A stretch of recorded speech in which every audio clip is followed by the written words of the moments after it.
Disabling your Maslow's hierarchy. How occult families cripple human need to control the soul. Welcome back. I'm Adeline Atlas, 11 times published author, and this is the Occult Families How to Spot Them series. Trigger warning. This video series covers disturbing and very serious topics. Full legal disclaimer in the video description below. Occult families do not fail their children by accident. Their method is not neglect. It is precision sabotage, executed tier by tier.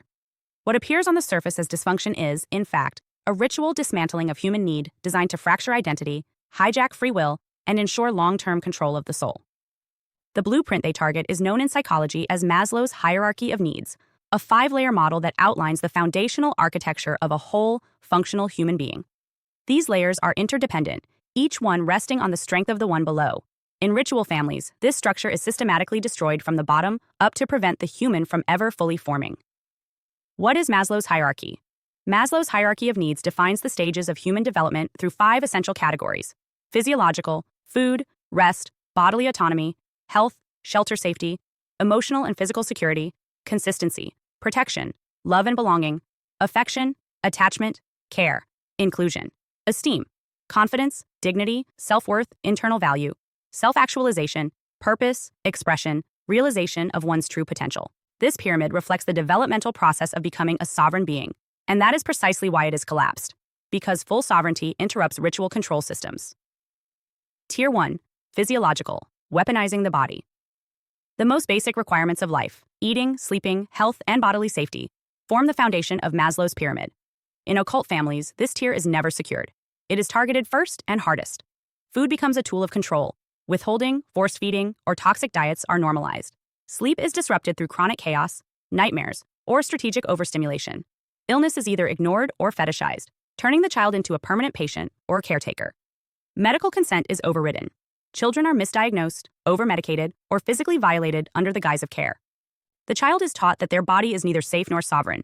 This forced detachment from the physical vessel enables energetic fragmentation and makes future programming easier to install. Tier 2. Safety, engineering instability. Safety is the internal sense that stability exists. Ritual families dismantle this belief system early. Frequent moves, school transfers, and housing instability keep the child disoriented. Abuse is denied or reframed, with gaslighting phrases like, "You're too sensitive," or "You made that up." Parent figures are volatile, dangerous, or addicted, making trust impossible. Surveillance is disguised as protection, turning privacy into a threat. Punishment is random or performative, creating a sense of omnipresent danger. The result is chronic hypervigilance. The child becomes locked in a trauma response, unable to regulate or ground. This tier ensures long-term nervous system dysfunction and blocks the possibility of inner safety. Tier 3. Love and belonging, transactional attachment. Love is ritualized. Affection is conditional. Belonging is used as a behavioral leash. Love is performance-based, given only when the child mirrors the system or fulfills a role. Praise is given for self-sacrifice, emotional caretaking, or maintaining the family illusion. Emotional whiplash is normalized. One day praised, the next humiliated. Isolation is enforced, with outsiders framed as dangerous or disloyal. Triangulation among siblings is encouraged, ensuring fractured bonds and dependency on the system. The child absorbs a dangerous belief: I must become what they want in order to be loved.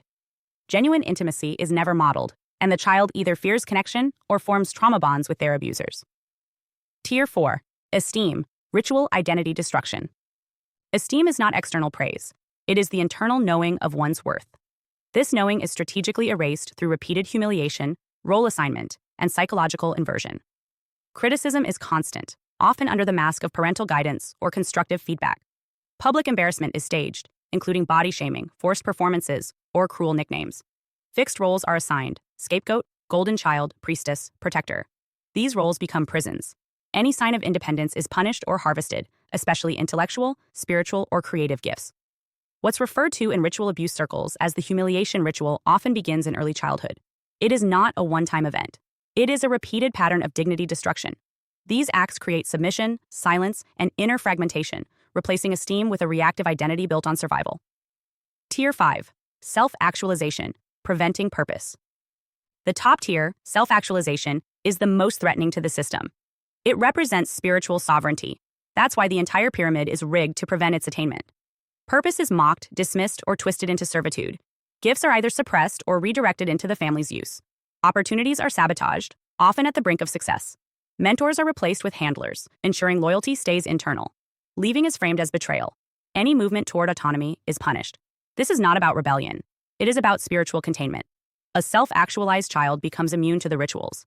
That is why the sabotage starts early and operates on every level of need. This was ritual, not random. There is a pattern. It is measurable, repeatable, and engineered. Occult families do not raise children. They build altars. They don't nurture humans. They program vessels. And Maslow's pyramid becomes a blueprint for dismantling humanity before it can ever fully emerge. This is the war beneath the surface. It doesn't begin with violence. It begins with need deprivation masquerading as parenting, and ends with a lifetime of internalized sabotage. Hi, I'm Adeline Atlas, 11 times published author, and what you just watched is part of my signature program, the Chosen One series inside School of Soul. This series is not just a course, it's a blueprint for those who know they were different from the start. The black sheep, the scapegoat, the truth teller, the cycle breaker. Inside, you'll discover the family roles playbook, the golden child, the scapegoat, the enabler, the lost child, and how to finally step out of the part you were cast in without consent. How the black sheep becomes the goat, turning rejection into radical transformation and leadership. How to break generational curses and rewrite ancestral contracts so the pain stops with you. And how to recognize and escape modern forms of spiritual and technological targeting, from gang stalking to synthetic synchronicity. This isn't just about survival. It's about awakening, about reclaiming your voice, your lineage, and your destiny as one of the chosen ones. Click the link below to access the full series now, because the role ends the moment you decide it does, and the real script begins with you.